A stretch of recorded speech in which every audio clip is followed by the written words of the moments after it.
Yesterday we talked about the dramatic ending to the season with Manchester City scoring late 8 years ago. Another dramatic ending 25 years ago to the day.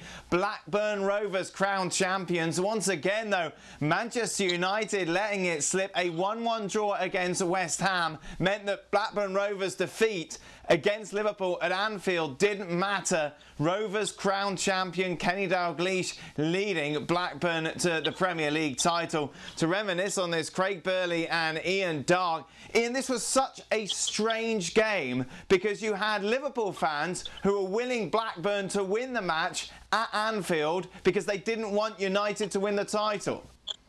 Yeah, it was a really weird feeling, a crazy feeling. I was covering the game between West Ham and Manchester United that very day. Manchester United had to win. They started the last day 2 points behind Blackburn, and they could only draw 1-1. And this crazy finish in the last few seconds at Anfield, where the Liverpool fans, as you said there, Dan, they were almost upset when Jamie Redknapp got the winner against Blackburn Rovers, and Blackburn thought for a few seconds they'd lost the title right there and then. But within about 5 seconds of that happening, somebody whispered into Kenny Dalglish's ear that the game at West Ham had finished in a 1-1 draw and Blackburn were champions after all. So it went from agony to ecstasy for Blackburn. An incredible story, one of the great finishes in a matter of a few seconds.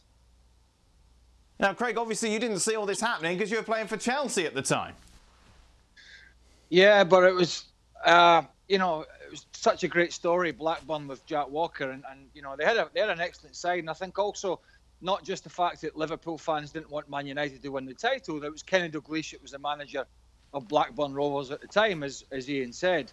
But they probably thought they had blown it on that last day, but as it turns out, it was a 1-1 draw at Upton Park. Michael Hughes, I think it was, the Northern Irishman with the goal there, and that thwarted Manchester United. But that was an excellent Blackburn team. I mean, it really was. I mean, they went after all the big-name British players in particular of that time and pretty much got all the ones they went after. Let's not forget, this is also a side that were you know, 24 hours away from getting Roy Keane as well before he decided to go to Man United. So Jack Walker and the management at that time really were going after the best players in the Premier League.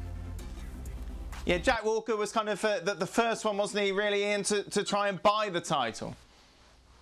Yeah, and you probably couldn't do that now with financial fair play rules, which kind of ring fences the elite. And just to put Blackburn's title win in context, remember, really only teams in the current Big Six have won the title in the last 25 years, except Leicester and Blackburn Rovers. They'd come, well, reasonably close. They got to within 8 points and were second to United the year before.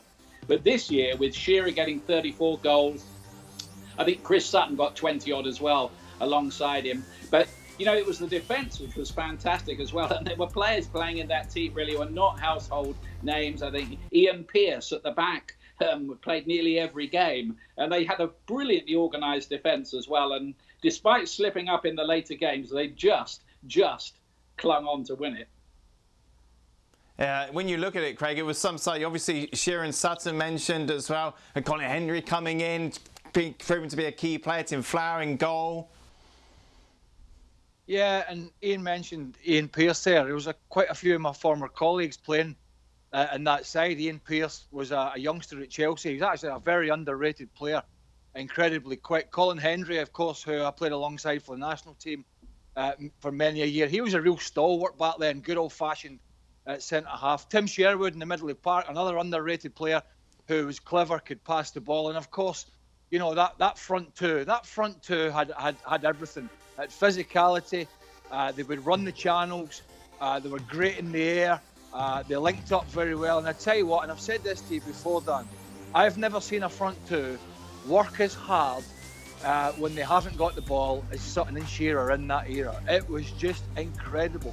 They never gave you a second. And when people say the first form of defence is the attack, then that was absolutely what Blackburn Rovers were all about. What happened, Ian? Why didn't this continue? Didn't this start a dominant era for Blackburn? I don't know. They had three. Of course, Shearer went off, didn't he? Not long after that, to Newcastle United for £15 million, which was a king's ransom at the time. Sounds like peanuts now, but Manchester United had won the two previous titles to that, and yeah, it became more of a closed shop. I mean, the Blackburn story was great. They called them the team that Jack built. Jack Walker was a steel magnate who had a dream, and they've still got a statue outside Ewood Park. Funny thing, it was a different era. Nottingham Forest were the team who finished third that year. They were in the Championship. Even Wimbledon used to do pretty well. And by the way, Craig hasn't mentioned, I think it was that summer, right after that season ended, he won his first Scotland cap. Is that right, Craig? Oh, thank you very much, Ian. I couldn't remember. I couldn't remember, but it was in Japan of all places. But the interesting thing, Dan, is that Ian mentioned another team there, Nottingham Forest. As you know, when I was back home in the UK at Christmas, I went to Nottingham Forest to see a game, and they were playing Blackburn Rovers. Now, we're talking about 25 years ago. We're talking about that achievement from Blackburn Rovers. But how things can change. Nottingham Forest haven't been in the Premier League for around 20 years. Blackburn Rovers have been struggling themselves. The only recognisable face to me in that team a few months ago was Stuart Downing, the former Middlesbrough and Liverpool player. So it just shows you how things can turn around. And they certainly have for Blackburn, because those were the heady days. They had some good times after that with Mark Hughes in charge, with Graham Souness in charge for a little while. But really, since that day, it has been a little bit of a downward spiral. And to see them where they are now is totally unrecognisable. Just last point on this game, I just want to go back to you commentating the match 25 years ago. Obviously, very different there. You didn't have phones or the internet or anything like that. So, practically, how are you keeping up He still with what doesn't was have going the phone on? or the internet. No, that's Dan, it was 1995. There were telecommunications.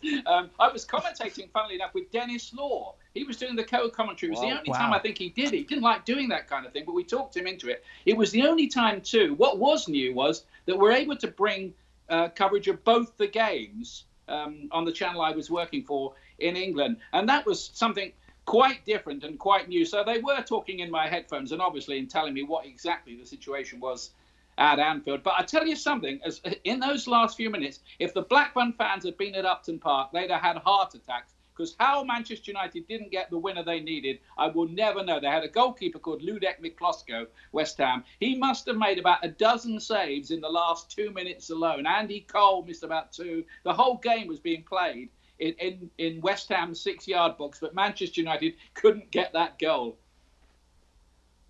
Thank goodness it wasn't Xhaka. Thank you very much then to Ian and to Craig. Much appreciated, boys. Thanks so much for watching ESPN on YouTube. And for more sports highlights and analysis, be sure to download the ESPN app. And for premium content and live streaming, subscribe to ESPN Plus.